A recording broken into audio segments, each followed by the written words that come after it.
Ahí inicia la grabación.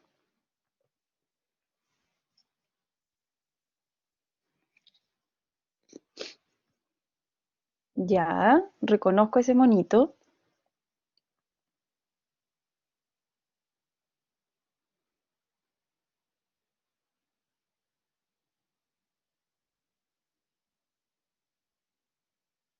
Ya, perfecto. ¿Quién fue el que dibujó?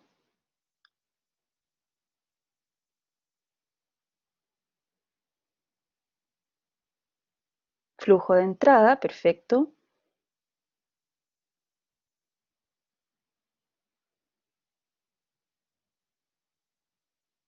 Correcto. Flujo de entrada, flujo de salida. Perfecto. Que era como una imagen que vimos en la clase, ¿cierto? Por definición, ¿cuál era el flujo de entrada o QE? Ahí están llegando más. Benjamín, Felipe, bienvenidos. ¿Qué era por definición QE? Correcto, Diego, el volumen de sangre que pasaba por unidad de tiempo exacto, desde el ventrículo hacia la aorta. Diego, ¿ese flujo se caracterizaba por ser continuo o intermitente? Correcto, intermitente, perfecto. ¿Y cuál era el FS o flujo de salida?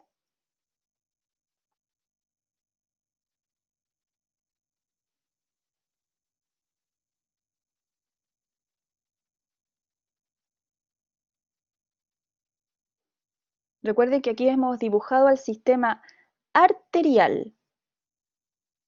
Y el sistema arterial va desde la aorta hasta las arteriolas. Entonces el flujo de salida, correcto Daniela, es lo que pasaría desde las arteriolas hacia los capilares, ¿cierto? Ahora Daniela, yo le pregunto a usted, ¿ese flujo era intermitente o era continuo? Era continuo, correcto, perfecto.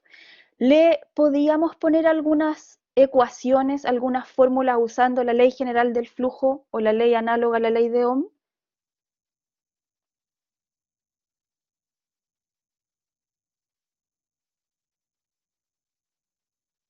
Dimos en la clase alguna fórmula para QE y para QS.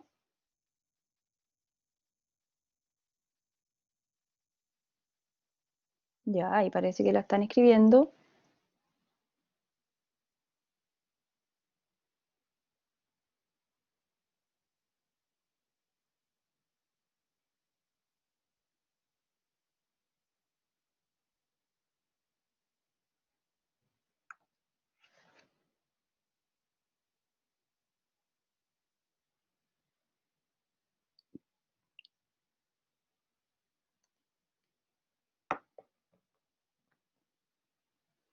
Ya, esa es la ecuación general del flujo. De ahí van a, ya, QS.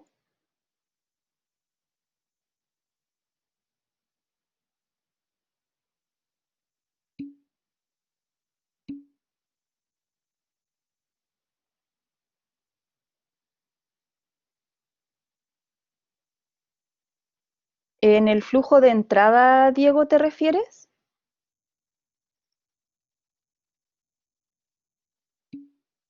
Sí, sí. Presión aórtica menos presión arteriolar.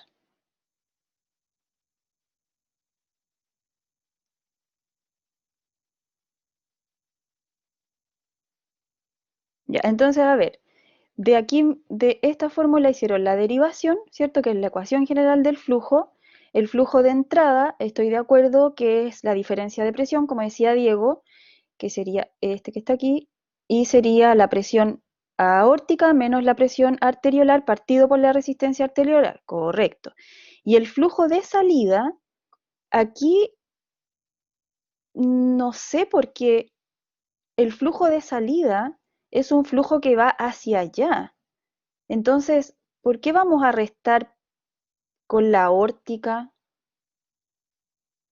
Si el flujo de salida, el punto inicial son las arteriolas y el punto final son los capilares, Entonces la presión entre este trayecto es la que me importa, ¿cierto? Correcto. Así que ahí sería P, P arterial, aquí más bien P arterial menos presión de los capilares.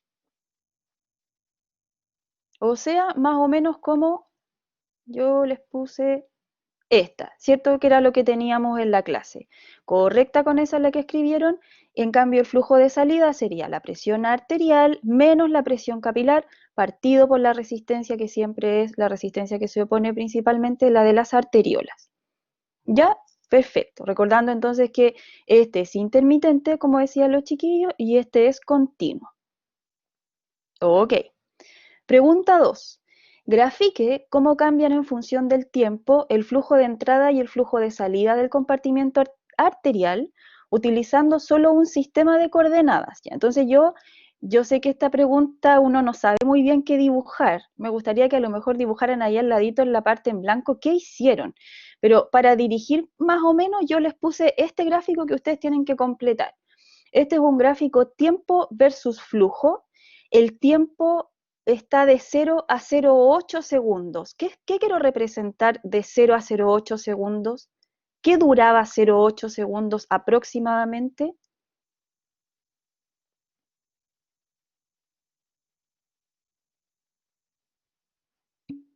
Correcto, el ciclo cardíaco, el ciclo cardíaco.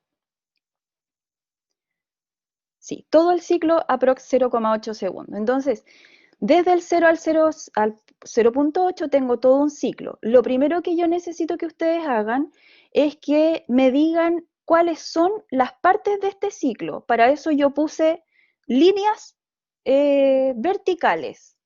Entonces, que digan dónde está la contracción ventricular isovolumétrica, dónde está la relajación. Rayen nomás, a ver qué dirían. Y entonces, Diego, en alguno de esos tramos hay que encontrar la eyección.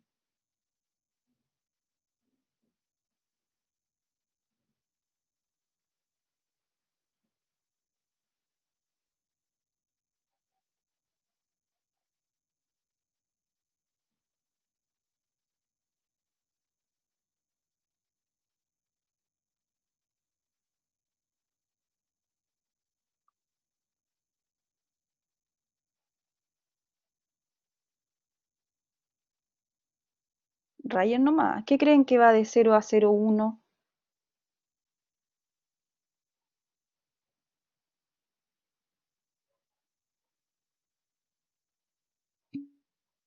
Correcto, la sístole atrial. Ya, perfecto. Entonces, de 0 a 0,1, sístole atrial. Vamos a escribir sístole atrial. Ya, después, ¿qué vendría en el trayecto más pequeño?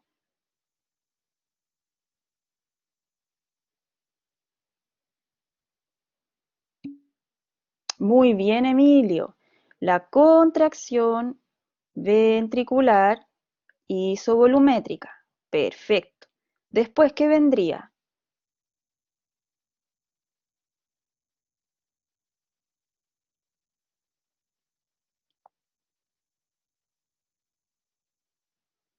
Ahora sí, Diego. Claro, la eyección, ¿cierto?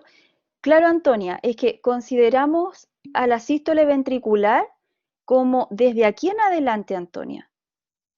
Recuerda que la contracción ventricular isovolumétrica ya estamos en periodo de sístole ventricular, solo que sin eyección. Entonces, desde aquí viene la sección eyectiva, ¿cierto? La sístole, pero con eyección. Todo esto es eyección, hasta acá. Pero ¿por qué me lo dividen en dos?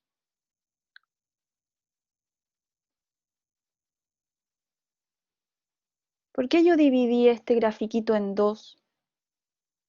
El primer tramo es más cortito y el segundo es un poco más largo. Muy bien, Antonieta, correcto, porque esta es la eyección rápida, que es un poco más corta. Esta es la eyección lenta porque ya la gradiente de presión no es tan grande, ¿cierto? Muy bien. ¿Qué viene después?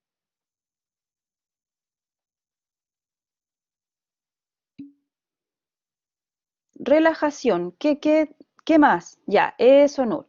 relajación ventricular isovolumétrica, ¿cierto? Relajación ventricular isovolumétrica. Y luego de la relajación ventricular isovolumétrica,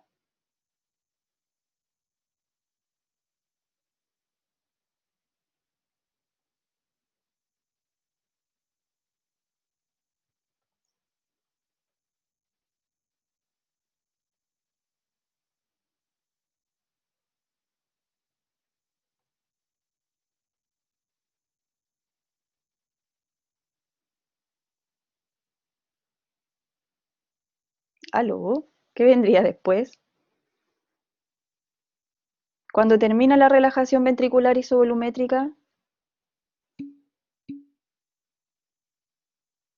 ya, ahora comienza la fase de relajación pero con llenado, ¿cierto? Ya, la diástole ventricular con llenado, como dice Javiera. ¿Y por qué está dividida en dos? Claro, claro, esto sería la diástole total que nosotros llamamos, ¿cierto? O sea, diástole atrial y diástole ventricular. ¿Y por qué está dividida en dos?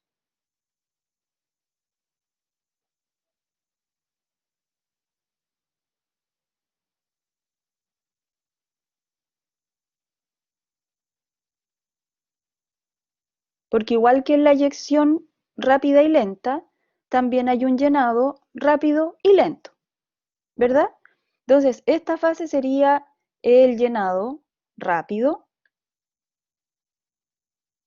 porque el atrio tiene una mayor presión.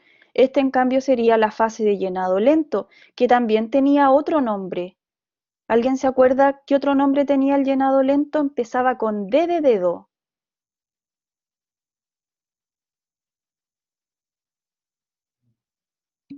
Diástasis. Muy bien, muy bien. Tengo una pregunta. ¿El ventrículo en estas dos fases ya está totalmente lleno? ¿Sí o no? Cuando termina el llenado lento, ¿ha terminado de llenarse? Dice Diego que no, y Emilio dice, ¿falta la sístole atrial o no? Correcto, correcto, y es lo mismo que piensa Diego, exactamente. Y aquí yo estoy representando un ciclo, por eso yo terminé mi dibujo hasta acá, mi gráfico hasta acá, porque la sístole atrial que viene pertenece al ciclo siguiente, pero al final, en la sístole atrial siguiente, ahí, durante todo este trayecto, es cuando el ventrículo se llenó completamente. Correcto, ya, muy bien. Ya, entonces ahí tenemos las fases. Ahora yo necesito, vamos a borrar aquí, voy a borrar, que dibujen lo que se pide en la pregunta 2. Dibujen con una recta a lo mejor roja o con un color rojo, cómo sería el flujo de entrada y con color amarillo el flujo de salida.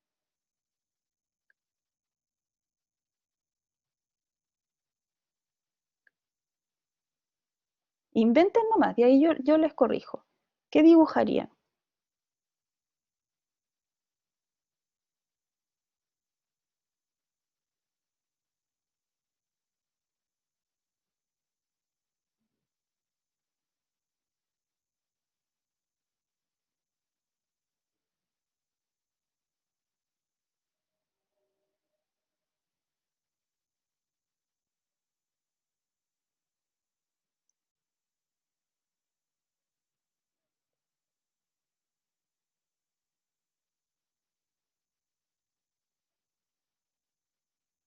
Ya, a ver, mirando lo que ustedes me dicen, em, veo dos flujos de entrada, ¿eso están queriendo representar? Y con eso entonces entiendo que si este dibujo fuera cierto, entonces como el flujo de entrada es hacia la aorta, en un ciclo yo le envío sangre dos veces a la aorta, porque así yo interpretaría esta imagen.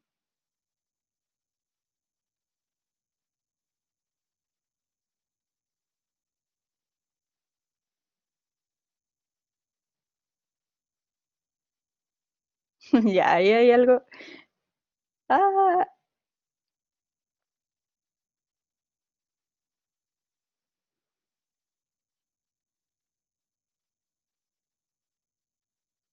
Ya, entonces, entiendo que con lo que les dije desistieron de que aparecieran dos curvitas, ¿cierto? Yo creo que eso a lo mejor lo miraron de las guías pasadas. Desistieron de que aparecieran dos curvitas, efectivamente, aquí yo les dibujé un ciclo, un ciclo. Entonces debiera aparecer una sola curva y ojalá la curva apareciera justo donde habíamos dicho que estaba el periodo eyectivo, ¿verdad? Entonces, ¿qué curva calza para no borrárselas? Yo encuentro que calza...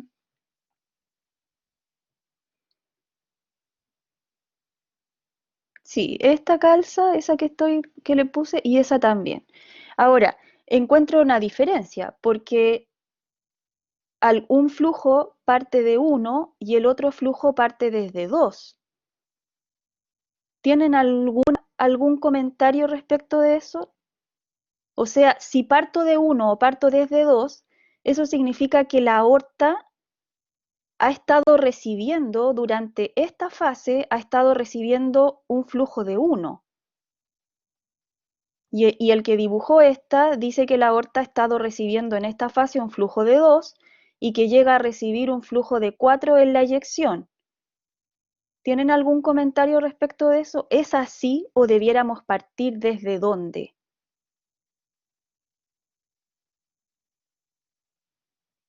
Correcto, Daniela. Nuestra gráfica correcta debiera partir desde el cero, ¿cierto? Ya, entonces vamos a borrar y vamos a decir sí, ¿es cierto?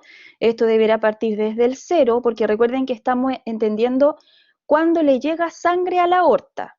Y a la aorta solo le llega sangre en el periodo eyectivo, ¿verdad? Que habíamos dicho que partía aquí y se extendía hasta acá.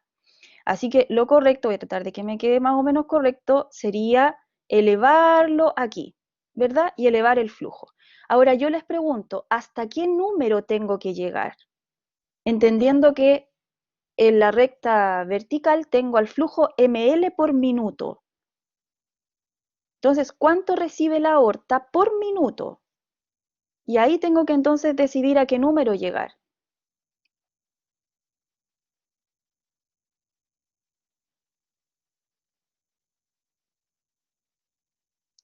¿Cuánto recibía la aorta por minuto aprox?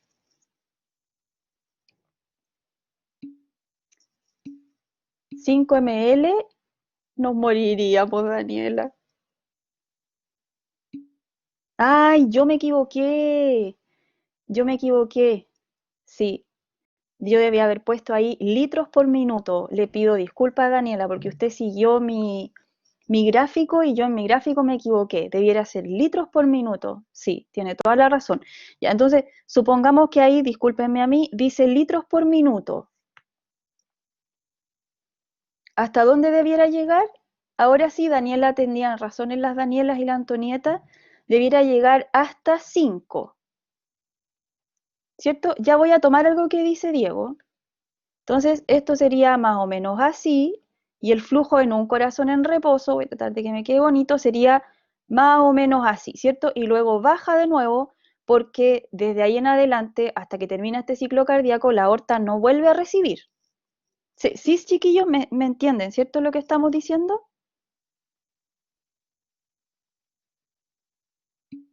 Ya, perfecto. Ya. Ahora, ¿por qué Diego propone que podría ir un valor de 30? Yo creo que Diego lo dice porque en la imagen, y lo vimos en la clase también, el boron nos muestra una imagen de flujo aórtico y nos muestra, en el eje del flujo nos llega a mostrar un valor hasta de 30 litros por minuto. Eso, Diego, te está mostrando hasta dónde tu ventrículo puede llegar a eyectar, ¿cierto? Porque en una condición en reposo como las que estamos ahora, nuestro ventrículo está eyectando aproximadamente 5 litros por minuto, pero si tú lo sometes a ejercicio físico, tu ventrículo podría llegar a eyectar, o sea, su máximo puede llegar a ser 30 litros por minuto. Así que en ese caso, Boron dibujó lo máximo que él te puede entregar. Aquí yo quise como llevarlo a la vida, al reposo, a como estamos ahora. Por eso llegué hasta 5 nomás, pero que no es el máximo que él puede llegar a dar, ¿ya? Ya, perfecto, ¿cierto? Ahora, ese es el flujo de entrada intermitente, a veces sí, a veces no recibe. ¿cómo dibujaríamos el flujo de salida? O sea, el flujo que se va hacia los capilares. Lo primero, ¿lo dibujarían recto o curvo? Si es continuo, porque en los capilares ya es continuo y constante. Correcto, Daniela, recto. ¿A qué altura? Piénsenlo bien, piénsenlo bien. Alguien lo dibujó allá abajo a la altura de 0, entre 0 y 1. Recuerden, algo antes de que dibujen, recuerden la continuidad del flujo. Exacto, Emilio. Entonces, Emilio, ¿a qué valor del flujo extenderías la recta desde el 0 hasta? Muy bien. Ya. Y partiríamos entonces desde ahí, desde la recta que a lo mejor Emilio dibujó, o la extenderían hasta el 0. Porque si es así, entonces para mí el flujo no es continuo, porque me estás diciendo que hasta el 0, ¿cierto? O sea, partiríamos desde aquí recto hacia allá. ¿Por qué está recibiendo en este momento si la aorta no está recibiendo? Bueno, porque ya sabemos que la aorta dosifica del ciclo anterior para que justamente a los capilares no les falte sangre en ningún momento, sobre todo cuando está viviendo diástole el ventrículo, ¿verdad? Así que correcto sería así recto. Entonces, concluimos lo que Emilio ya nos dijo. El flujo efectivamente es el mismo, ¿cierto? Ahora, ¿a qué corresponde el área bajo la curva? Avanzando en las preguntitas. Correcto, Emilio, corresponde al volumen sistólico, al volumen eyectivo. Compare las áreas. Ah, ya, bueno, sí, Diego nos dice otra cosa, claro, como aquí estamos analizando litros por minuto, podría corresponder al gasto cardíaco, si lo viéramos así, ¿cierto? Pero como aquí nos está mostrando solamente una subida y un ciclo, podríamos también pensar que nos están mostrando, como es un solo ciclo, a un volumen sistólico. Si eso lo lleváramos a un minuto, estoy de acuerdo, Diego, en que sí, sería el gasto cardíaco. Compare las áreas de ambos flujos en el largo plazo.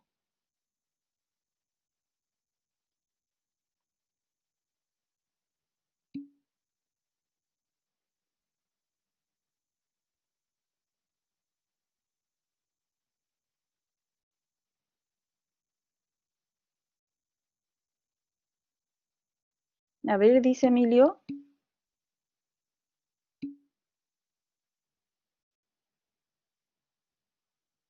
Espere.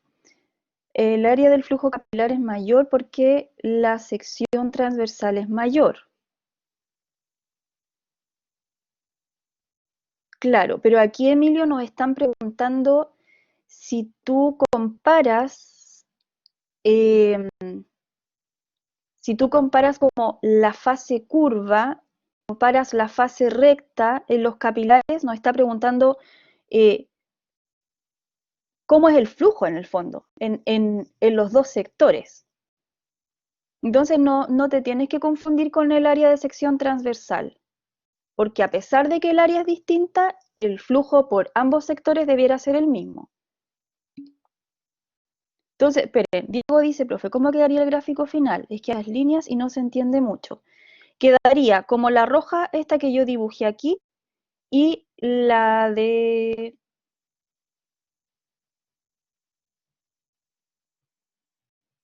Ahí borré todo. La de arriba quedaría en... Los capilares reciben 5 litros por minuto. Así quedarían, pero los reciben de manera continua, los movilizan de manera continua. Ya aquí cuando analizamos esto, claro que analizamos solamente el flujo, porque no nos calza porque abajo hemos puesto el tiempo. Ya por eso decimos 5 litros por minuto recibe la aorta, 5 litros por minuto reciben los capilares. Así que Daniela dice son las mismas porque no cambia, creo, claro, y Daniela Martínez dice lo mismo. Yo diría que son iguales, correcto. Las Las áreas que cubren ambos flujos serían iguales porque los flujos son iguales. Sí, esa es la respuesta correcta. ¿Y qué consecuencias tiene esto sobre la presión arterial? Que los flujos sean iguales.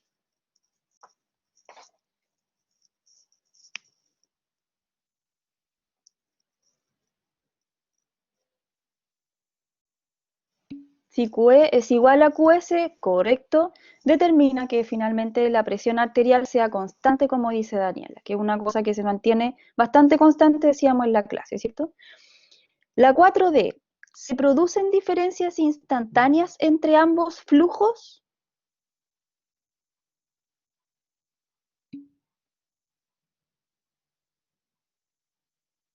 Sí, ¿cierto? Ya, entonces aquí yo les puse esta imagen, como para que reconociéramos esto de la diferencia instantánea que hablamos en la clase. Ahora necesito que ustedes reconozcan en esos tubos horribles que me quedaron ahí, en qué momento estaríamos en una sístole eyectiva y en qué momento la aorta estaría en presencia de una diástole ventricular.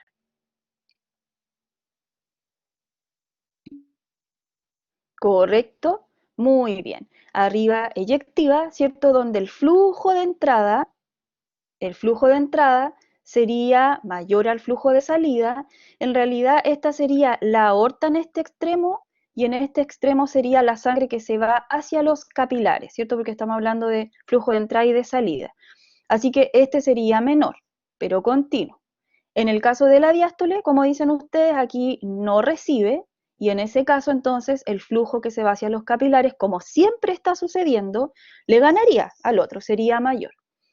Y eso entonces se puede representar, como decíamos en la clase, en esta formulita donde nos muestra cómo cambia el volumen a lo largo del tiempo y nos dice que entonces el cambio de volumen es simplemente la resta entre lo que entra al sistema arterial menos lo que se va, ¿verdad? Y decíamos que en algunas condiciones nosotros podemos tener aumento de QH manteniendo a QR, otras veces podíamos tener aumento de QR manteniendo a QH y que eso iba a terminar afectando al cambio de volumen, que es el cambio del volumen, es finalmente el volumen que se queda aquí, ¿cierto? En el lecho arterial sobre todo, marcando la presión arterial.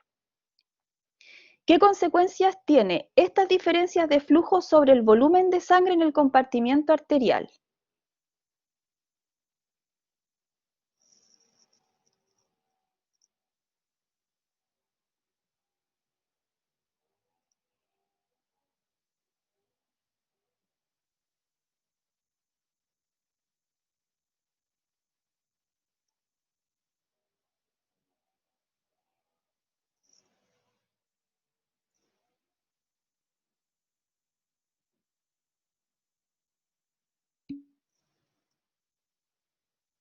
Claro, lo que decíamos recién, ¿cierto?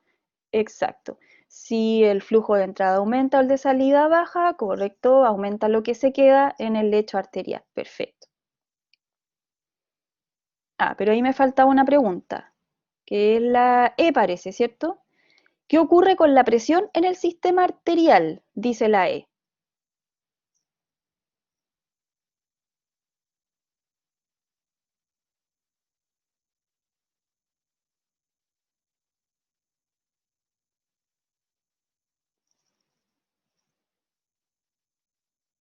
Cuando hay diferencias instantáneas. ¿Qué pasa con la presión a nivel del sistema arterial? ¿Se mantiene constante en un instante? ¿Cambia?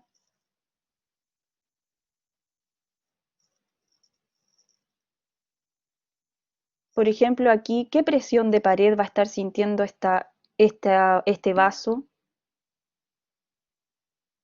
Claro, Diego, y si esta fuera el inicio de la aorta.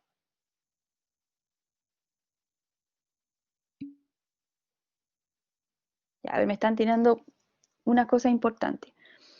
Debería ir cambiando igual, dice Diego. Correcto. Y la dice, se genera un gradiente de presión a favor del flujo. Claro, sí. Y que permite que, claro, el flujo avance en la diástole, ¿cierto? Pero aquí más bien nos está preguntando por la presión de pared. Y la presión de pared es las presiones que la sangre ejerce sobre la pared del vaso.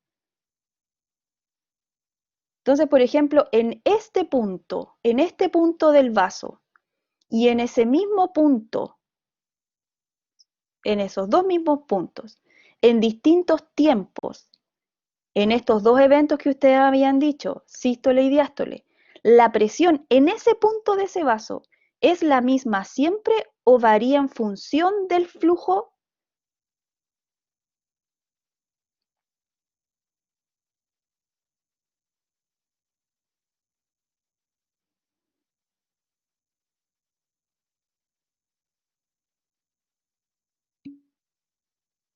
Ya, entonces, Daniela y Javiera, ¿qué presión se siente aquí en este momento? En este momento,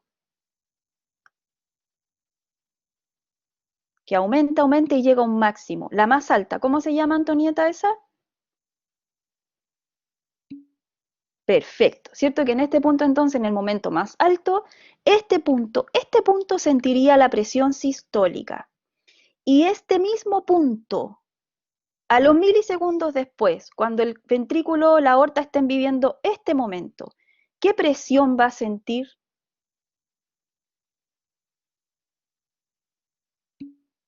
Correcto, va a sentir la presión diastólica, ¿cierto? Estas son presiones de pared. Recuerden que las presiones impulsoras del flujo, y eso me lo preguntaron en un correo por ahí, que es importante, una presión impulsora es una presión que yo comparo en dos puntos distintos a lo largo de un tubo. Esas serían presiones impulsoras. Y por supuesto el ventrículo es el productor, el generador de estas delta P. Pero la presión sistólica y diastólica, entre ellas, no son presiones impulsoras del flujo porque yo las estoy tomando en un mismo punto. Son en realidad presiones transmurales, presiones de pared, generadas por la presión de la sangre sobre la pared de ese vaso.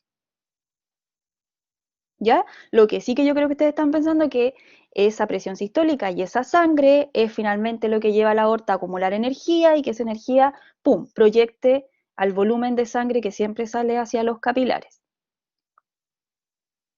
Y a largo plazo, las presiones también varían así, porque aquí lo estamos viendo en un instante.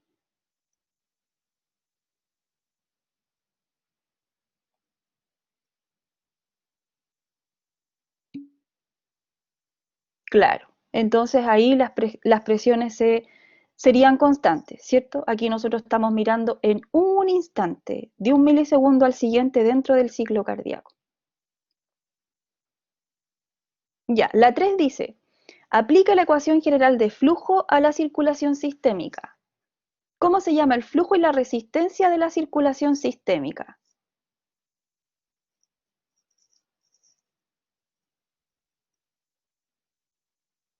Contestemos esas primero.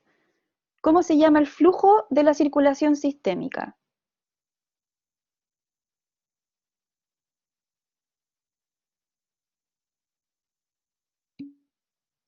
Gasto cardíaco, correcto. ¿Y la resistencia de la circulación sistémica, cómo se llama?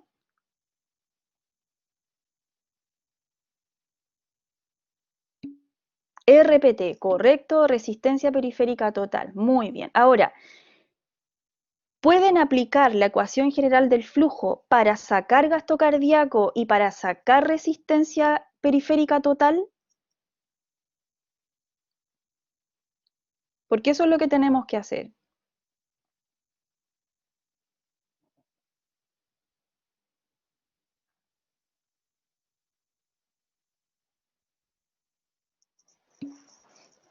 Despejando, claro.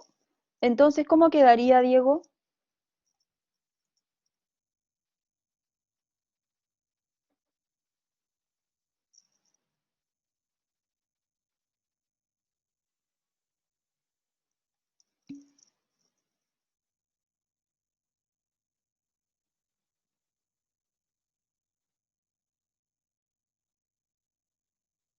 Gasto cardíaco es igual a flujo por resistencia, ¿me dices? Claro, Diego, pero el gasto cardíaco es el flujo. Entonces me aparece 2 veces en tu fórmula.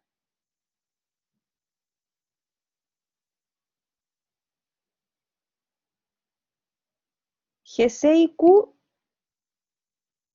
La pregunta es, ¿cómo aplicamos la ecuación general del flujo para el gasto cardíaco? Me quedaría gasto cardíaco es igual a ¿qué?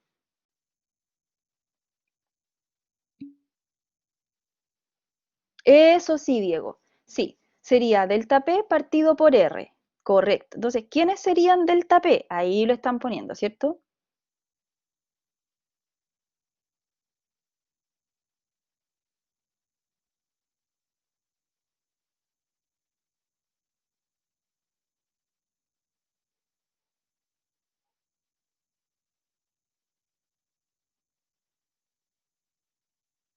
Perfecto.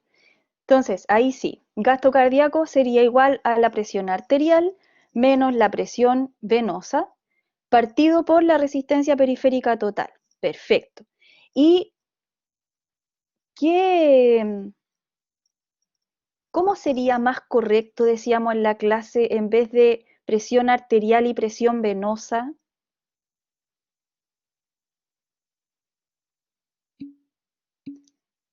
¿Cierto? Sería mejor PAM y PVM. Correcto. Presión arterial media y presión venosa media menos presión venosa media partido por RPT. Correcto. Correcto. Incluyendo la presión venosa. Ya. Y ahora, ¿cómo queda esta fórmula para la RPT? Para la resistencia de la circulación sistémica.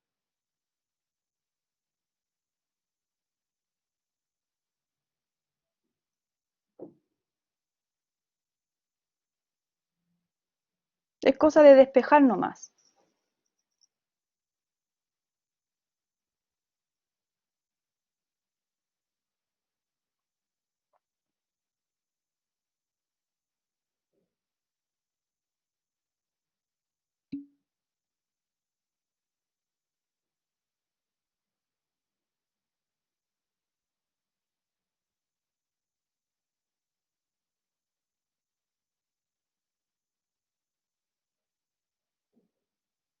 Ya.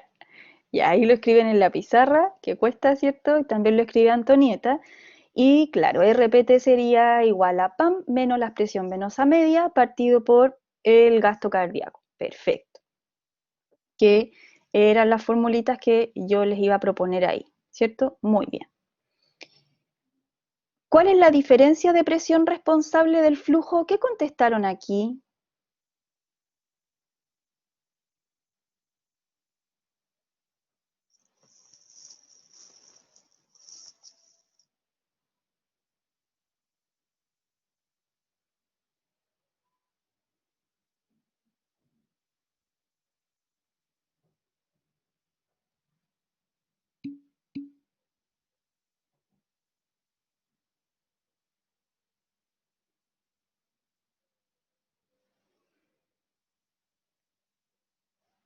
Mm, la resistencia aplicada por las arteriolas, volumen sistólico y frecuencia cardíaca. ¿Me están contestando la 2B?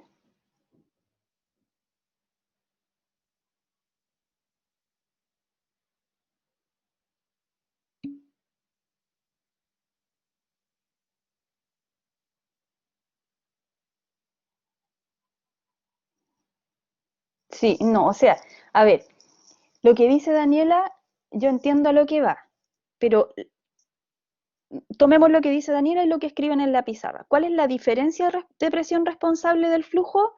Yo ahí voy a lo que tiene arriba la fórmula de gasto cardíaco, ¿cierto? Y ustedes dijeron PAM menos la PAM menos la presión venosa media, es esa es la diferencia de presión responsable del flujo, que es el gasto cardíaco.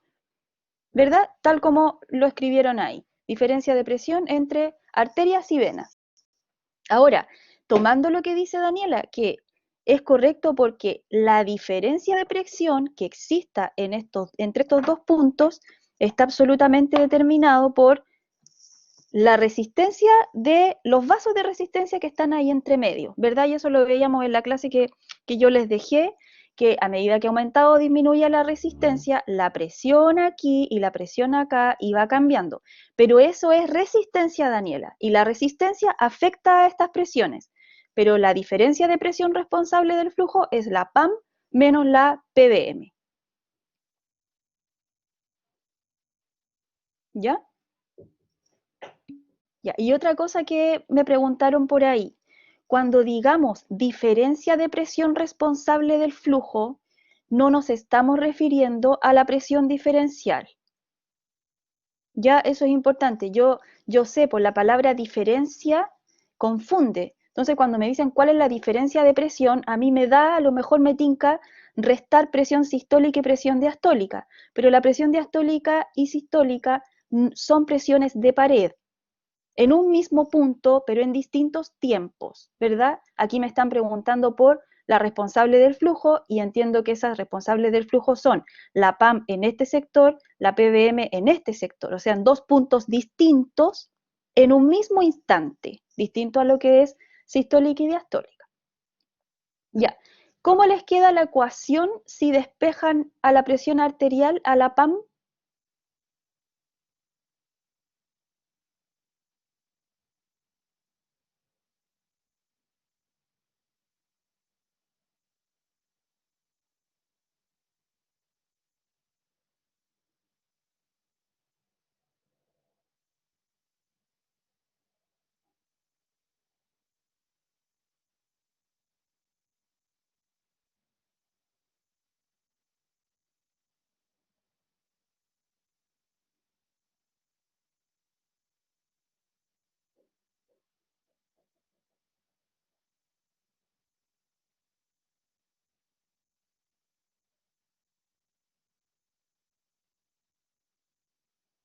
Ya, entonces dicen que PAM es igual al gasto cardíaco por la resistencia periférica total más la presión venosa media. Correcto, así queda despejada, ¿cierto?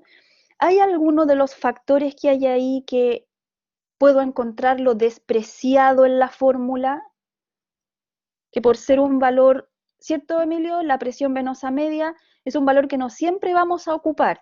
De hecho, podíamos reemplazar ese valor, Emilio, algunas veces. ¿Por quién se podía reemplazar ese valor?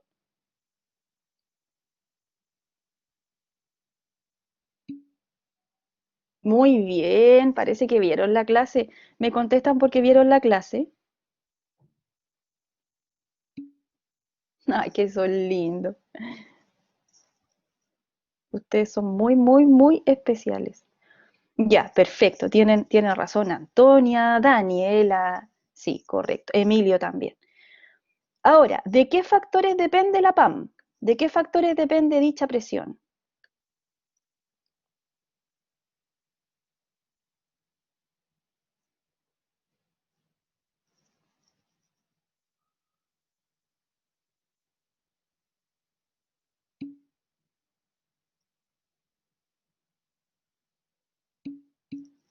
Los de la fórmula, ¿cierto? Ya. Entonces yo puse esto que habíamos puesto en la clase, ¿cierto? Depende del gasto cardíaco, el gasto cardíaco depende de la frecuencia cardíaca y del volumen sistólico, que alguien me había contestado eso más arriba, por eso pensé que me estaban contestando la D. Los de la fórmula me dice, del gasto cardíaco me dice Daniela, claro, lo que estamos comentando, y el volumen sistólico, aquí yo saqué precarga, poscarga y contractibilidad porque son términos que si bien hemos enunciado, nos toca verlos al siguiente seminario, así que no vamos a hablar mayoritariamente de ellos, solo decir que el volumen sistólico depende, subdepende también de estas otras tres cositas que vamos a conocer esta semana, y de la frecuencia cardíaca. Y la resistencia periférica total depende principalmente del radio arteriolar. ¿Y ese radio podía cambiar? ¿De qué dependía que el radio? Sí, cierto, Emilio, del sistema autonómico, ¿verdad?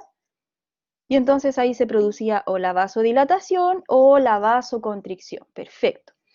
¿Eran las arteriolas los vasos de menor radio?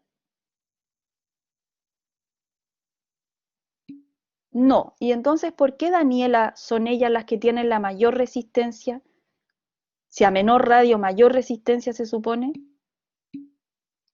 Muy bien, ya me han dicho dos cosas muy importantes. Antonieta, porque tienen una gran capa de musculatura lisa que está tónicamente en contracción. Perfecto. Y Daniela dice, porque hay menos vasos en paralelo, están menos ramificadas que los capilares, en cambio los capilares la resistencia se alivia, dada la ramificación. Muy, muy bien. Y la que a veces despreciamos, pero a veces no, porque también es importante, es la presión venosa media que depende de la distensibilidad venosa. ¿Y qué entendemos por distensibilidad venosa? ¿Por qué las venas son distensibles?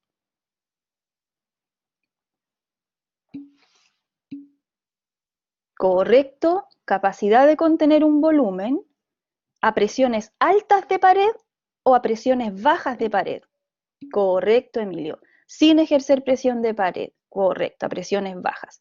Cuestión que las arterias no tienen o tienen muy poco, ¿cierto? A ellas les infundes un volumen pequeño y ellas, como son altamente elásticas, generan una gran presión de pared. Pero qué bueno, porque ellas son los lechos que deben tener la presión alta para que se ejerza esta presión impulsora del flujo. Ya, y ahí yo les dejo entonces también el secreto que les había dicho, que efectivamente a veces podemos reemplazar la presión venosa media por la presión del atrio derecho. ¿En qué condición se mantiene constante la PAM? Es súper repetitiva esa pregunta y está relacionada con lo que ya me han contestado en las preguntas anteriores. Se mantiene constante. Esperen, Diego dice, si me piden sacar PAM, ¿podría ocupar la otra fórmula igual? Claro, Diego, sí, también podrías ocuparla. Sí. Cuando QH y QR son iguales, dice Antonia, cuando el flujo de entrada es igual al flujo de salida, dice Daniela Martínez, si el flujo de entrada es igual al de salida, ¿cierto? Correcto, Daniela, perfecto. Esa cuestión se ha repetido, ¿cierto? Muy bien. Ya. Número 4. En un paciente se midieron los siguientes valores. Nos dan la sistólica, la diastólica, la presión media de la aurícula derecha y el gasto cardíaco. Calcule la presión diferencial de este paciente. 45. Ahí simplemente era restar 125 menos 80, ¿verdad?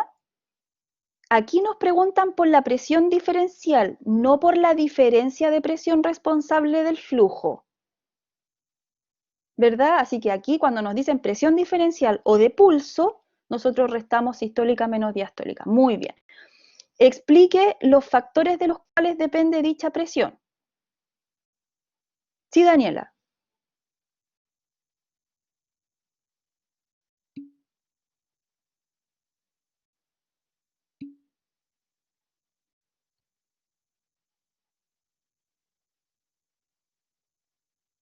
¿Me estás hablando de la presión diferencial?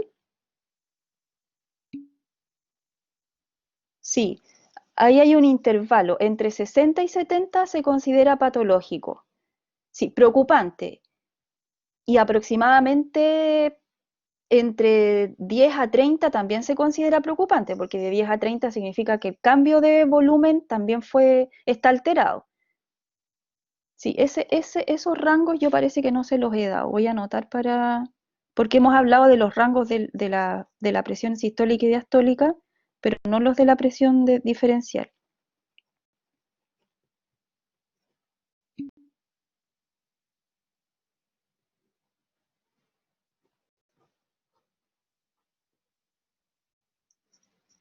Ya, voy a subirles esa información, Daniela, para mejor darte los rangos que vamos a utilizar y preguntarle al profe de Santiago qué rangos vamos a utilizar, porque como todos los rangos de intervalos, esas cosas varían a veces los valores, para ponernos de acuerdo en caso de que lo preguntemos en la prueba. Ya, así que espérenme, anoté eso para mejor subirles la información y además con la bibliografía que nosotros utilizamos. Ya, ¿de qué factores depende dicha presión? Bueno, aquí yo ya puse la respuesta, ¿cierto? Pero ¿de qué factores, díganme ustedes, y por qué?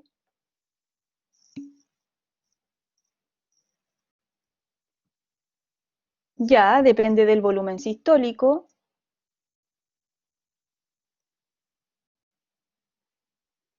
de la distensibilidad de la aorta y de las arterias, perfecto, y de cómo cambia el volumen que me queda, ¿verdad? Porque la presión sistólica me habla del volumen que me llega y la presión tólica me habla del volumen que alcanzó a irse, ¿verdad? Entonces, en caso que la presión sistólica sea alta, eso me dice que probablemente me inyectaron un volumen sistólico alto, y si la presión diastólica sigue siendo alta, quiere decir entonces que el flujo de salida no fue tan alto, sino que harto me llegó, también harto se quedó, generando un aumento en ambas presiones.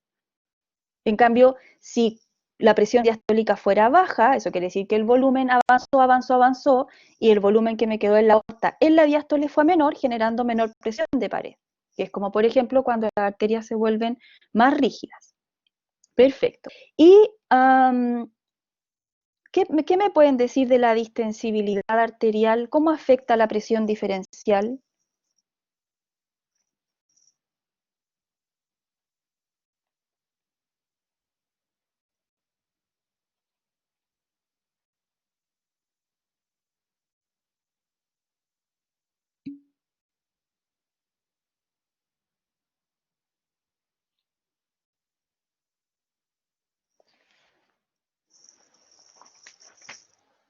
¿Ya? ¿Y eso qué implica, Daniela?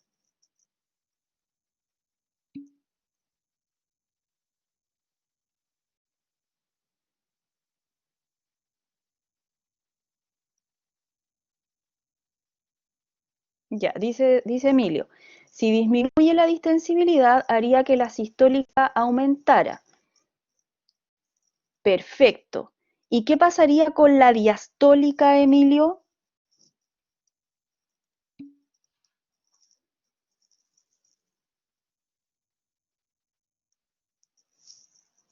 Baja, ¿cierto? Y entonces, si sube la sistólica y baja la diastólica, entonces la presión diferencial aumenta o disminuye. Aumenta, correcto. Así que, como bien dice Daniela, son inversamente proporcionales. A menor distensibilidad, mayor presión diferencial, correcto.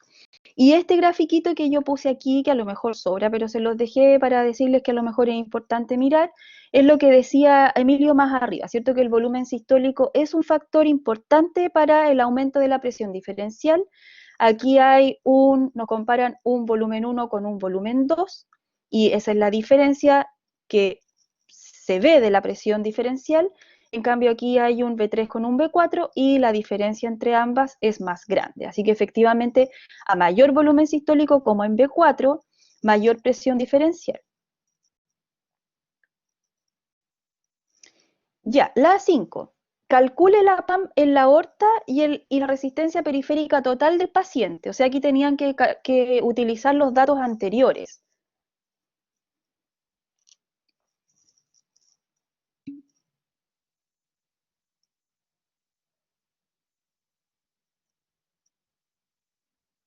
Ya, traten de escribir ahí cómo la sacaron. También le dio 95.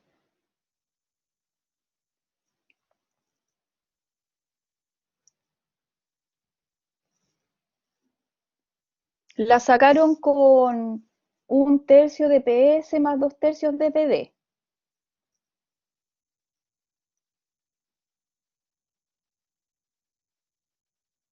¿cierto? Así la sacaron.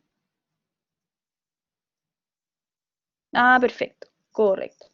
Ya, sí, a mí también me da 95. ¿Y ese valor les sirve después para calcular la RPT? ¿Cuánto les dio la RPT?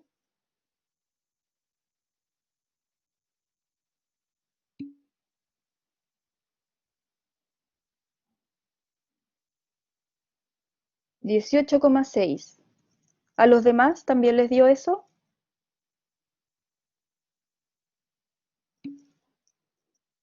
Sí, ¿cierto? Les quedó arriba 95 menos 2 para calcular la RPT, la diferencia de presiones. ¿Por qué 2? Porque utilizamos la presión del atrio. 95 menos 2 partido por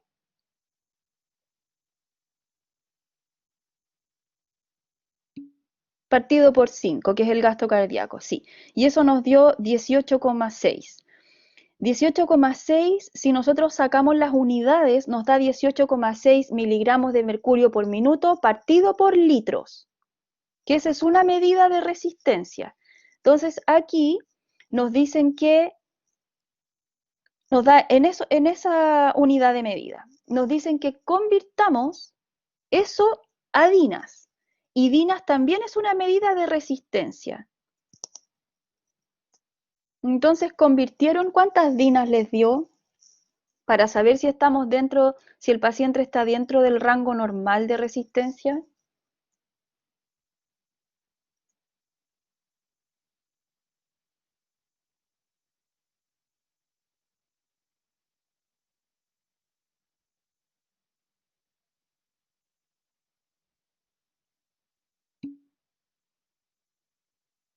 Correcto, Antonia, exactamente. 1488 dinas por segundo partido por centímetro elevado a 5. Correcto. Así que, ¿qué concluimos, Javiera? ¿Que el paciente está dentro del rango de RPT en cuanto a dinas o se sale del rango?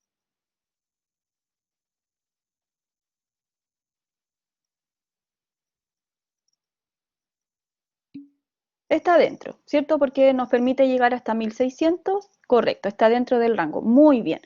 Ahora nos pregunta algo que ya hemos repetido, pero volvamos a decir. ¿En qué vaso reside la mayor fracción de RPT?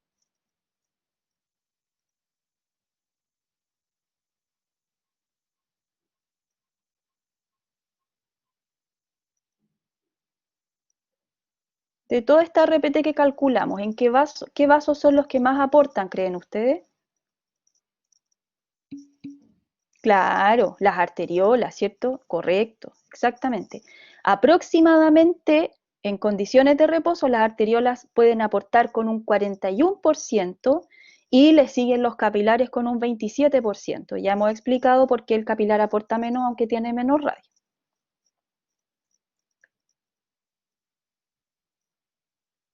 Ya, la 6. La presión diastólica depende del volumen de sangre que queda en la aorta justo antes de iniciarse el periodo expulsivo.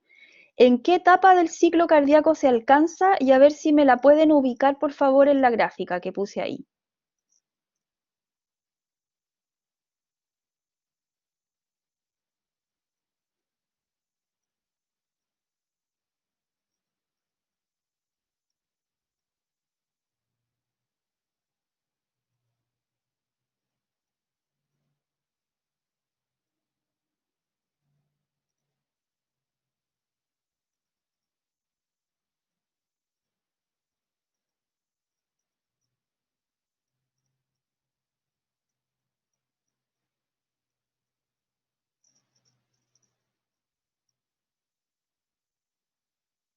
Ya, ahí está, ahí hay manito, la están ubicando.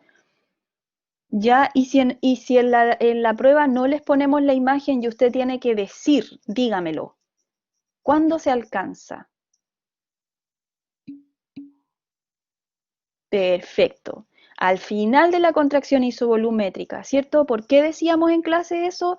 Porque ese es el punto más lejano de la última eyección. Y en ese punto a la pobre aorta ya lo ha entregado prácticamente todo, ya el volumen que le queda es muy poquitito porque hace rato que le llegó el último volumen eyectivo, le queda muy poquitito y ese poquitito es el que genera el valor más mínimo de presión de pared, que sería la presión diastólica.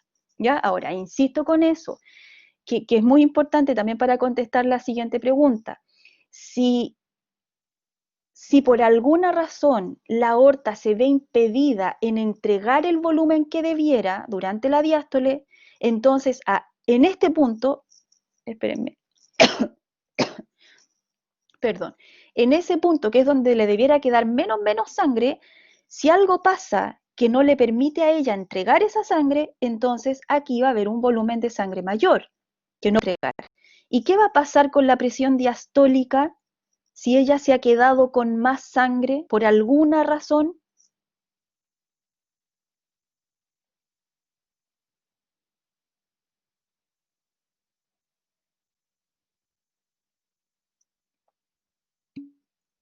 Aumenta, exactamente. ¿Cierto, Daniela? ¿Cierto, Diego? ¿Cierto, Javiera? Correcto, aumenta. Ya, perfecto. ¿De qué factores depende? Entonces aquí yo les puse esta imagen, que ahí está la sístole. Esta imagen dice que si inyectamos un 100%, supongamos que el 50% avanzó durante la misma sístole, pero que un volumen se alojó aquí, ¿cierto? Como dibujábamos en la clase, y ese volumen fue el que ahora se dosificó gracias a la retracción elástica de la aorta y se dosificó en la diástole y ese otro 50% empezó a dosificarse durante la diástole. Entonces, para que yo necesito que ahora ustedes me digan de qué factores depende el aumento, por ejemplo, de la presión diastólica. O sea, piense, yo puse aquí en todos los factores que puedan llevar a un aumento del 50%. ¿A qué me refiero? A que este 50% que se quedó aquí sea más del 50%, a lo que yo les decía recién. ¿Qué factores pueden hacer que ahí en la diástole me quede más y se vaya menos? Que lo que se vaya es menos y lo que se quede sea más. ¿Qué cosas pueden llevar a eso? Ya, la distensibilidad.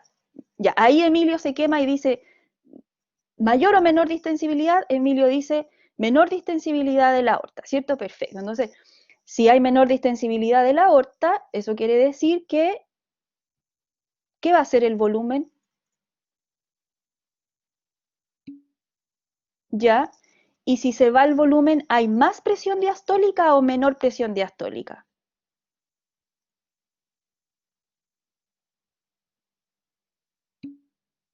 Ah, ya, ya, correcto, estaban pensando correcto, ya, ya, ya.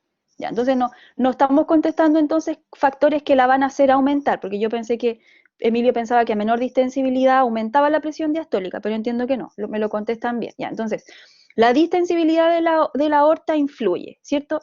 Si es más distensible, entonces más sangre va a alojar aquí, si es más distensible, ella va a ser igual elástica, por lo tanto se va a retraer y la presión diastólica será mayor. ¿Qué otro factor?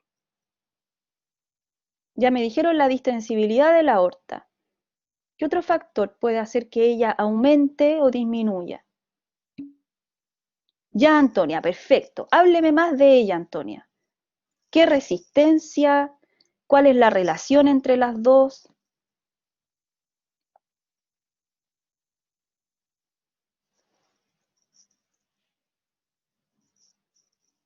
Si no quieren escribir, tienen el micrófono abierto por si quieren.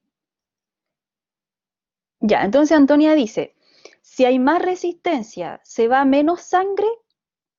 ¿Qué le dice Nur? ¿Qué le responde? Ahí Antonieta dice, apoya a Antonia, ¿cierto? Si aumenta la resistencia arteriolar, se queda más volumen en la aorta. Entonces está contestando Antonia y yo estoy de acuerdo con esto. Si la resistencia arteriolar aquí aumenta, es una carretera más chiquitita, por lo tanto el volumen que se queda aquí en la aorta es mayor. ¿Y qué va a pasar con la presión diastólica entonces si aumenta la resistencia arteriolar? ¿Qué pasa con el valor de PD? Aumenta. Perfecto. Ya, ya llevamos dos. Distensibilidad, resistencia periférica o resistencia arteriolar. ¿Qué otra?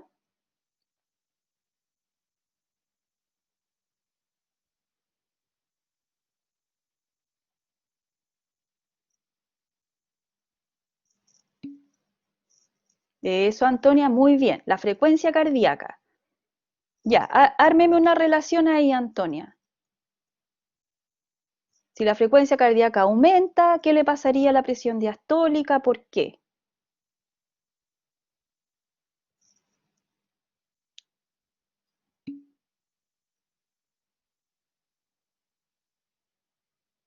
Ya.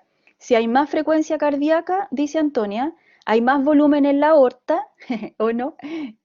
Antonia, la mayoría de las veces cuando usted dice algo no se equivoca. Así que sí, no dude. Dice, más frecuencia cardíaca, hay más volumen en la aorta y hay más presión. ¿Está de acuerdo, Emilio, con eso?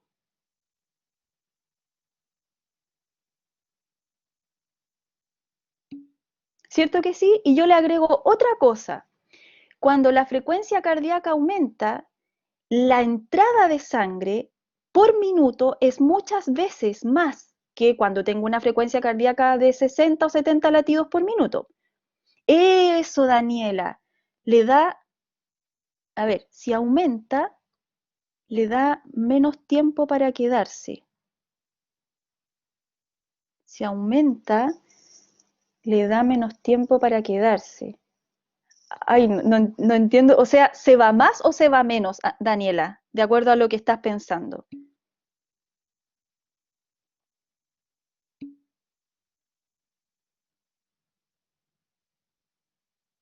¿Eso con una frecuencia cardíaca aumentada, Daniela, tú dices? Mm, en realidad no, porque mira, a ver, a lo mejor no estoy entendiendo.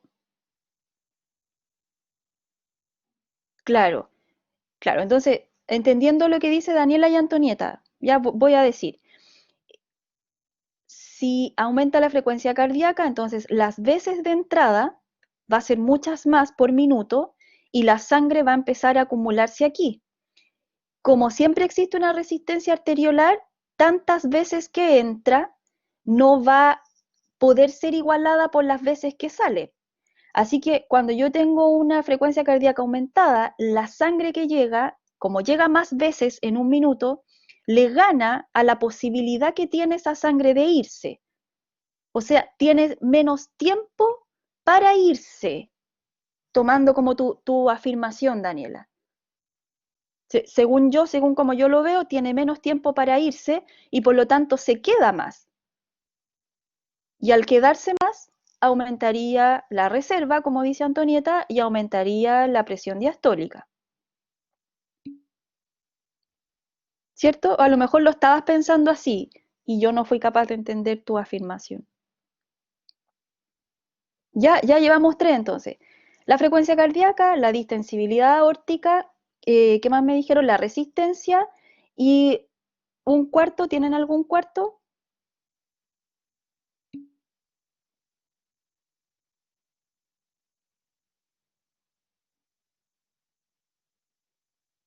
Sí, sí, Antonieta. De hecho, em, cuando, cuando uno habla de distensibilidad, implícitamente también está hablando de la elasticidad o de la elastancia, aunque en realidad son cosas distintas, ¿cierto? Pero, ¿qué, qué,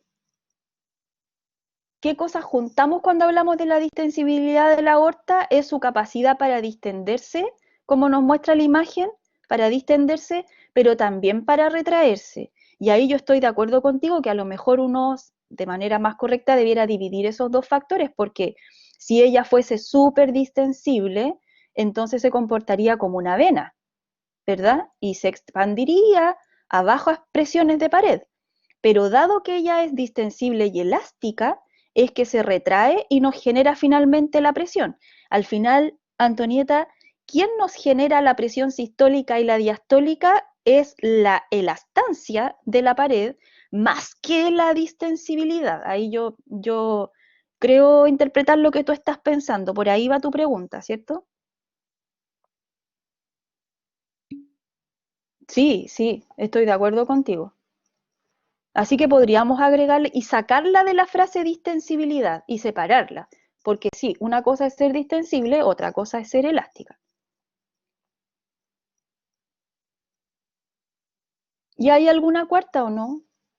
Que de todas maneras se desprende de todas las anteriores. La cuarta que yo agregaría es el cambio de volumen, ¿cierto? Que habíamos dicho recién, pero que al final todas las cosas que analizamos generaron nuestro cambio de volumen. A mayor frecuencia, nuestro volumen que se queda en la aorta es más, ¿cierto? A mayor resistencia, también el volumen que se queda es más, así que como que todas las otras nos llevan a ese último factor, que genera un cambio de volumen, y que a mayor volumen que se queda, mayor presión diastólica, como hemos repetido latosamente. Ya ando una manito ahí que no sé de quién es. La 7. Al igual que el gasto cardíaco, el retorno venoso es un flujo. ¿Qué factores lo determinan? Ya, aquí yo no animé debía haber dejado en blanco esta diapo para que ustedes tiraran la fórmula del retorno venoso, pero les quedó más o menos así. Siempre hay que aplicar esta, ¿cierto? La ecuación general del flujo. ¿Están de acuerdo con que el retorno venoso, esta es su presión impulsora?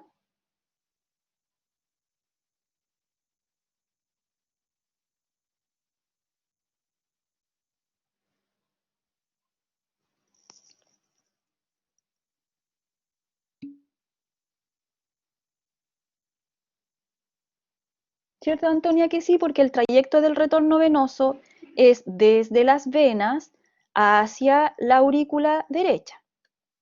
Y ojalá siempre la presión venosa sea mayor, aunque es súper súper chiquitita, pero ojalá sea mayor que la presión de la aurícula derecha. Ahora, es súper importante esta fórmula porque ¿qué creen que puede pasar con la presión de la aurícula derecha en un caballero que tiene insuficiencia del ventrículo derecho?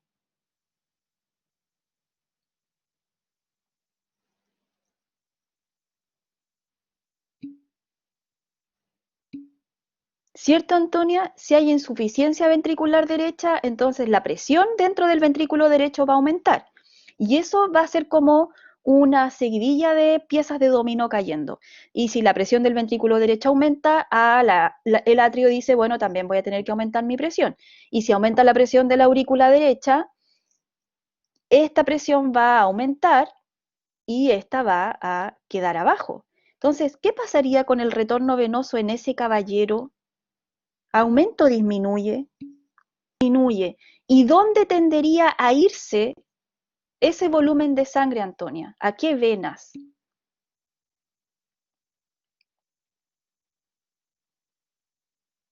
Al caballero al que estoy contando, ¿cierto, Antonieta? Ah, sí, sí. Dije yo, el ejemplo que di era que tenía insuficiencia ventricular derecha. Y esa insuficiencia podría darse, por ejemplo, por hipertensión pulmonar.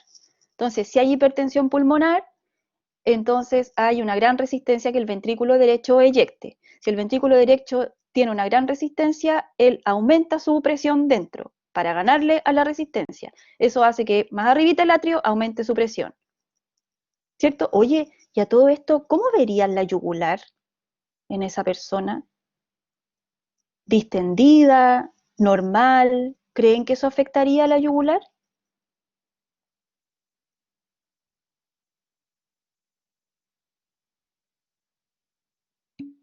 Grande, Antonia, distendida, exactamente.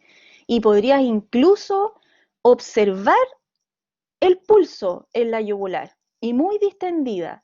Claro, como una pieza de dominó, ¿por cierto? Ya, entonces también yo les preguntaba, bueno, ¿y dónde se va a ir ese volumen del retorno venoso que está disminuido?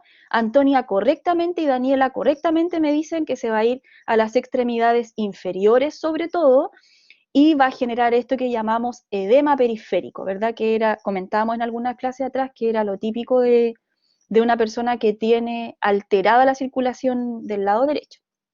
Ya, y lo que se opone es la resistencia venosa, pero ¿qué piensan ustedes de la resistencia venosa? ¿Es alta, es baja? Es poca, Emilio. Así que no es una variable que nos preocupe tanto, exactamente. Oye, les hago una pregunta. ¿Qué cosas pueden hacer que la presión venosa cambie?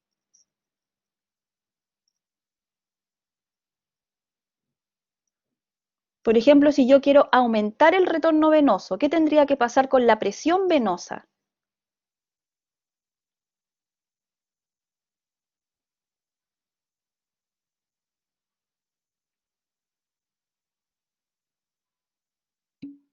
Debiera aumentar, Antonieta, ¿cierto? ¿Hay alguna forma que se les ocurra para hacer que la presión venosa aumente, entendiendo que las venas viven generalmente a baja presión de pared? Muy bien, Javiera, muy bien. Las venas tienen musculatura lisa y esa es la forma de hacer que ellas aumenten momentáneamente la presión y ¡pum!, impulse a la sangre. Vasocontraer la musculatura lisa de las venas, correcto. Y si no, también la musculatura de las piernas sirve, vamos a ver cuando veamos la clase, la bomba muscular. Sí, para eso son exactamente, Antonieta, y para eso son las panties que les recomiendan a las mujeres que tienen varices, para eso a las personas que tienen varices les recomiendan caminar, para que se comprima, los músculos compriman, aprietan a la vena y la obliguen a enviar a la sangre de vuelta al corazón. Correcto. Y para eso también son esas medias apretadas para el postoperatorio, ¿cierto? Para que la sangre no se acumule y no nos genere trombo, porque siempre que la sangre se acumule, disminuye su velocidad, se agregan los eritrocitos y eso nos puede generar finalmente un trombo. La 2B, me quedó tapada ahí, pero ustedes tienen la guía. ¿Qué ocurre con la presión venosa si la volemia disminuye en un 5%? Creo que pregunta.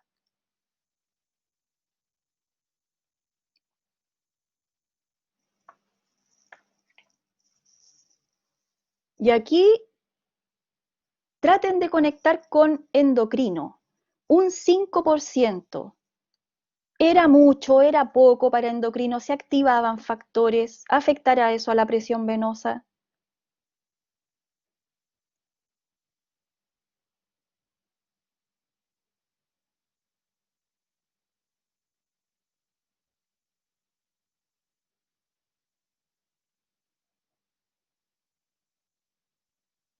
¿Qué dicen?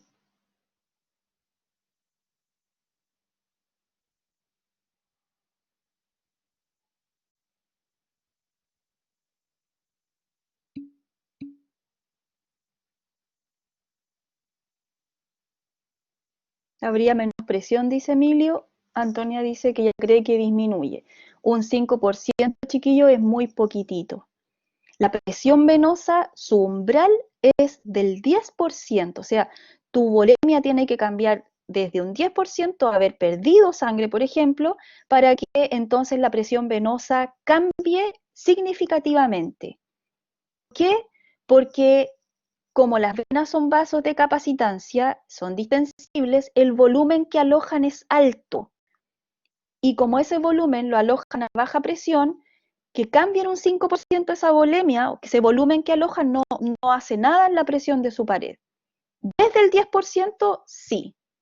Así que, ¿qué ocurre con la presión venosa si la volemia disminuye en un 5%? No ocurre nada, la presión venosa se mantiene constante porque se ve afectada cuando disminuye o cuando cambia en el rango de un 10%. Ahora, ¿y si disminuye en un 20%?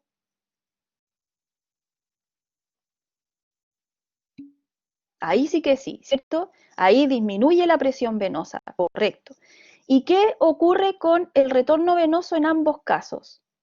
¿Qué va a pasar con el retorno venoso cuando hay un 5% menos?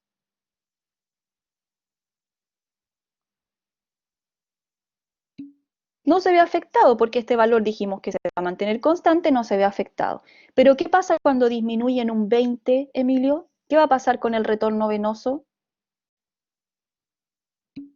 Disminuye, ¿cierto? Porque si este factor disminuye, entonces la presión impulsora, el delta, disminuye también y el retorno venoso termina disminuyendo.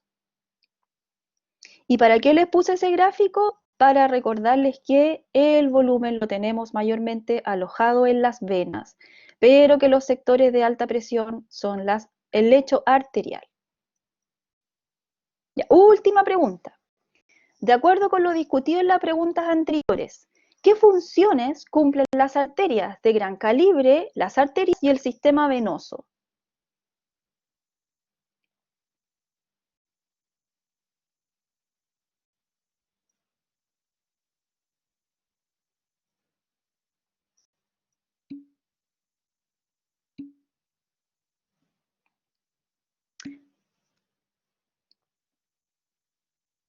Ya, ahí Emilio y Daniela nos dicen dos cosas, y Antonieta. Arterias de gran calibre, distribución, perfecto, conducción, perfecto, y Daniela nos dice también reservorios de presión, perfecto, y como son reservorios de presión, también son reservorios de alta energía, y esa energía finalmente es la presión que permite impulsar. Muy bien. ¿Qué característica tienen en su pared que les permite ser así?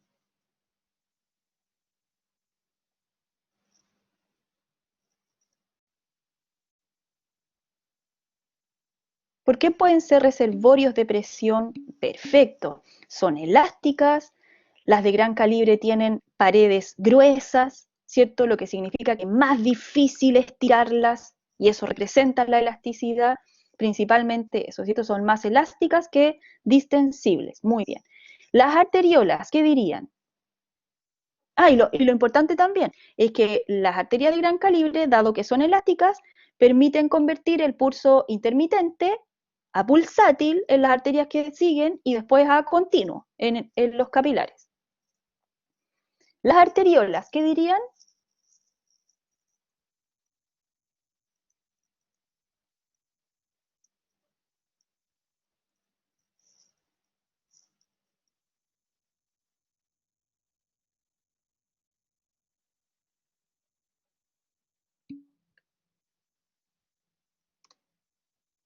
Siempre son los vasos con, yo así hago siempre resistencia, siempre son los vasos de resistencia, ¿cierto? Generan resistencia al flujo. Eso es súper bueno, es súper bueno porque con esa resistencia las arteriolas permiten la entrega continua y constante a los capilares. Así que son ellas las que en realidad cambian este flujo pulsátil que aún podría llegarles a ella, lo convierten en continuo hacia los capilares. Y dosifican, porque a veces hay capilares que necesitan en ti y otros capilares que no necesitan sangre. Eso se llama control del flujo local, que vamos a tener una clase más adelante para eso. También podemos decir que ellas distribuyen el flujo, porque es cierto, ellas siguen distribuyendo el flujo que les llega por minuto, los distribuyen ahora hacia el sistema capilar, pero sin duda su gran característica es la resistencia. Ya sé que saben que su resistencia es por la gran capa de músculo liso, ¿ya? Así que no se los voy a preguntar. ¿Y el sistema venoso, qué dirían?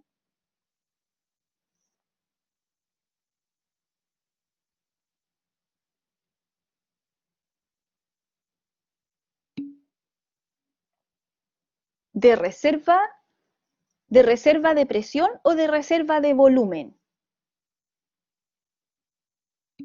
Correcto. Vasos volumétricos, de reserva de volumen, de capacitancia, como dice Daniela también. A otros libros le llaman reservorio sanguíneo. Perfecto, ese nombre también está correcto. También tienen algo de función de conducción porque permiten la conducción del retorno venoso, ¿cierto? Así que uno también podría pensar que ellas participan en esta presión impulsora que habíamos visto en la pregunta 7. Correcto. ¿Y qué característica les hace ser así? Bueno, que tienen un lumen más grande, que tienen una pared un poco más delgada y no les voy a decir más porque en la clase del miércoles vamos a ver por qué la vena puede ser distensible y por qué la arteria no tanto. ¿Ya? Así que más de lo que me dijeron se supone que no debieran saber. Me parece muy bien. Y yo ahí, por si ustedes no decían nada, les había dejado esta tablita que de todas maneras la vimos en la clase, pero yo sé que ustedes sí me iban a responder, así que quedamos ahí. Ya chiquillos, excelente, muy buen trabajo, hemos terminado 10 minutos antes. Bueno, no les di recreo, así que los libero 10 minutos antes. Gracias por la asistencia, por la participación. Dígame, Antonieta,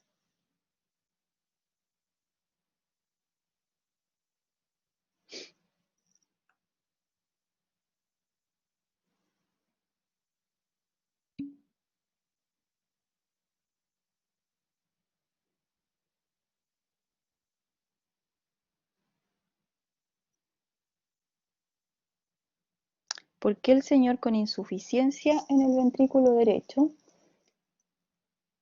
tiene mayor presión atrial?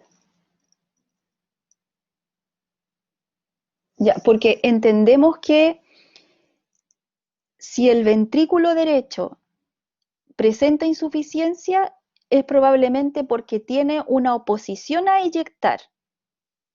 Entonces, claro, y entonces siempre que él se vuelva insuficiente, va a tratar de compensar esa insuficiencia.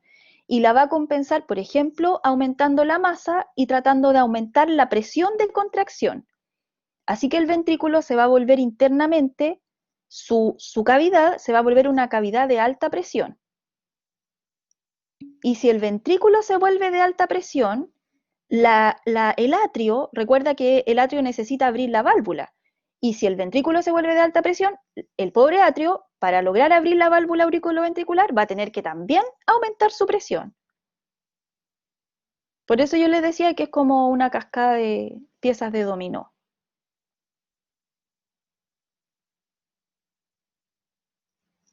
Ya, ahí parece que entendió. De nada. Ya, chiquillos, cuídense, nos vemos el miércoles. Gracias por la participación.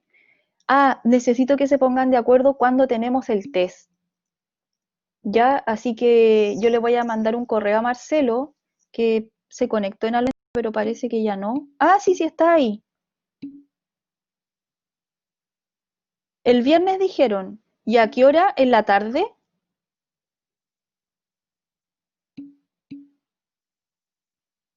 Ya, eso necesito que me lo confirmen, por favor.